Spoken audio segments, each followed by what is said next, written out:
Malaysia kita punya, kita jaga sama-sama. Cintai Malaysiaku, kita jaga kita.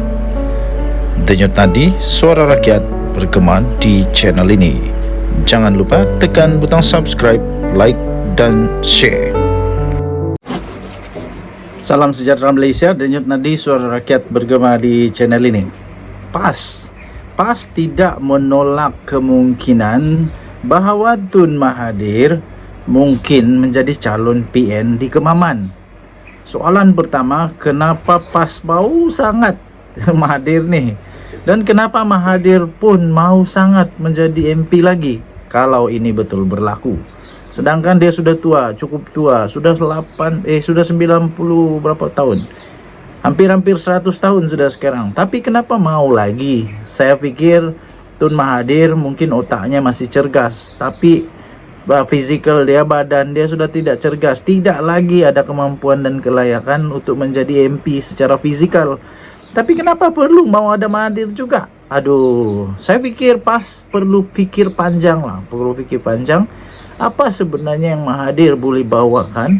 Apa sebenarnya yang Mahathir boleh memberikan sumbangan kepada PAS? Signifikankah atau hanya sekadar ada sesuatu yang perlu daripada Mahathir? Ini daripada Sabudin Husin. PAS tak tolak kemungkinan Tun Mahathir calon PN di Kemaman. Kalau Mahathir menang di Kemaman pun bukan kerana dia lah tu, itu semua kerana PAS lah. 19 Oktober 2023, mana-mana individu termasuk bekas Perdana Menteri Dr. Mahathir Mohamad berhak untuk menjadi calon Perikatan Nasional PN untuk PRK Kemaman. Demikian kata Setiausaha Agung PAS sendiri, iaitu Taqiyuddin Hassan. Taqiyuddin berkata pucuk pimpinan itu masih lagi mempertimbangkan perkara itu, termasuklah mengekalkan penyandangnya sebelum ini, iaitu Cik alias Hamid, yang menang majoriti lebih 27,000 undi pada PR15. Tapi ditarik semula kemenangan itu kerana menurut Mahkamah Timbang Tara Pilihan Raya akhirnya didapati bahawa ada unsur rasuah dalam kemenangan itu.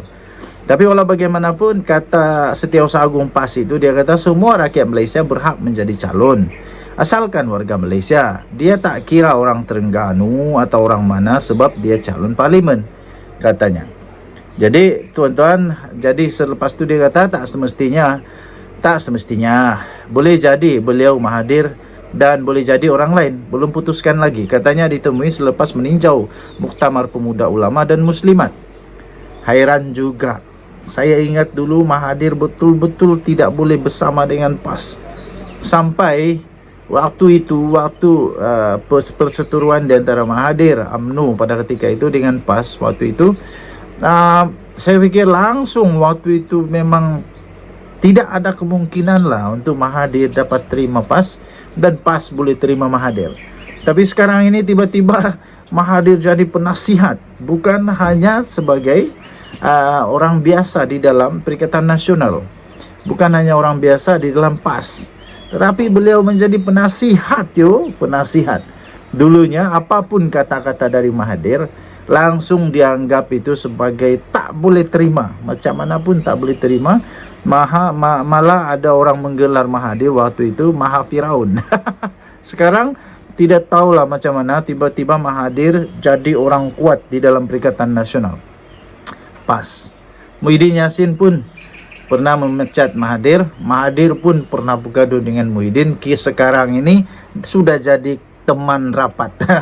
Teman rapat Perikatan Nasional lah, bukan teman rapat untuk Muhyiddin, sebab mungkin ada masih lagi tidak bengam lah. Tapi kalau dalam Perikatan Nasional tu memang teman rapat. Taqiyuddin Hassan diminta untuk mengulas sama ada Mahathir bakal dipilih calon PN atau tidak dalam PRK Kemaman. Susulan kabar angin bertiup kencang sebelum ini mengatakan bahawa Tun Mahathir kemungkinan besar akan menjadi calon di PRK Kemaman itu.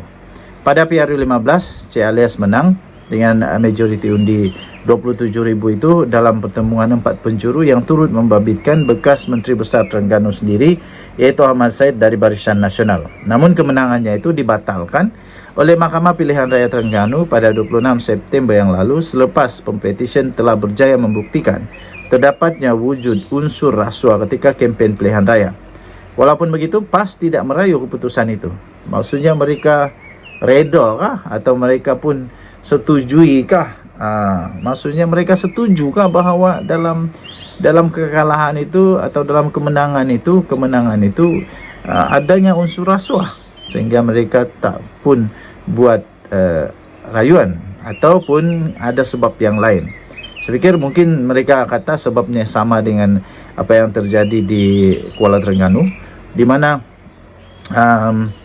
kemenangan itu kekalahan di mahkamah itu mereka tidak mau untuk merayu supaya tidak panjang lagi proses dia. Kesian kepada rakyat di sana, kata mereka. Suruhanjaya Pilihan Raya menetapkan PRK Kemaman pada 2 Disember ini dengan 18 November ditetapkan sebagai penamaan calon. Mengulas tawaran untuk menyertai Kerajaan Perpaduan Pimpinan Anwar Ibrahim, Taqiyuddin berkata PAS masih lagi belum menerima sebarang tawaran rasmi setengah hati. Beliau berkata tawaran yang dikemukakan itu hanya ketika Anwar ditemu bual oleh Time Magazine. Sumber daripada freemalaysiatoday.com, diterbitkan semula di sahabudin.com.net, bertajuk PAS tak tolak kemungkinan Tun Mahathir calon PND Kemaman. Denyut nadi Suara Rakyat bergema di channel ini. Kita jumpa lagi. Bye-bye. Salam sejahtera Malaysia. Denyut nadi Suara Rakyat bergema di channel ini. Akhirnya inilah yang terjadi kepada MP Kuala Kangsar yang dengan sangat berani menegakkan kebajikan, dengan sangat berani beliau sedia untuk menerima kritikan, tomahan demi untuk rakyat di mana beliau menjadi wakil rakyat, iaitu di Parlimen Kuala Kangsar. Beliau sanggup untuk dikecam, ditomah kerana beliau mempunyai fikiran yang cukup waras untuk kebajikan rakyat di sana. Jadi akhirnya inilah hukuman yang akan diterima, hukuman yang diterima oleh MP Kuala Kangsar ini. Apapun saya salut 1,200 kali.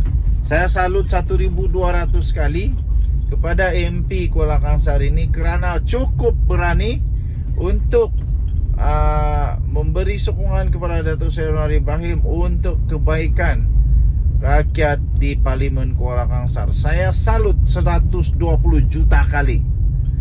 MP Kuala Kangsar akan dihukum dalam sehari 2